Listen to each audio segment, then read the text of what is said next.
ഇങ്ങോട്ട് വന്നേ. എന്താ കാര്യം? കാര്യമുണ്ട് പറയാം. വാ. എന്താടാ? ദേ കണ്ട. പിന്നെ ഇതുവരെ ചെയ്ത കഥാപാത്രങ്ങളിൽ സംതൃപ്തയാണ്. പറഞ്ഞോളൂ. ആദ്യൊരു മടിയുണ്ടാവും, പിന്നെ അത് ശീലമായിക്കുള്ളൂ. പറഞ്ഞു. ചിലതിലൊന്നുമല്ല. ഗ്ലാമറസ് റോളുകളിൽ എന്തെങ്കിലും കാണാൻ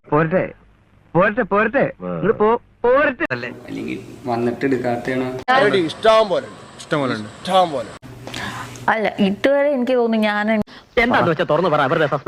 അങ്ങനെ ഗ്ലാമറസ് റോളിൽ പറ്റിയൊരു ബോഡിയാണ് എൻ്റെതെന്ന് എനിക്ക് തോന്നി. ഇത്ര കൃത്യമായിട്ട് എങ്ങനെ പറയാൻ കഴിഞ്ഞു? കള്ളന്റെ സൈക്കോളജി പഠിച്ചാലല്ലേ കേണൽ ഈ യൂണിഫോം ഇടാൻ. ഞാൻ അങ്ങനെ ഗ്ലാമറസ് റോളിൽ പറ്റിയൊരു ബോഡിയാണ് എൻ്റെതെന്ന് എനിക്ക് തോന്നി. കേട്ടാ, ഞാൻ പറഞ്ഞപ്പോ നിങ്ങൾ വിശ്വസിച്ചില്ലല്ല. ഞാൻ വെറൊരു ഡ്രൈവർ ആയിപ്പോയില്ലേ. വിവരവും വിദ്യാഭ്യാസം ഉള്ളവർ പറഞ്ഞത് മനസ്സിലാക്കണം.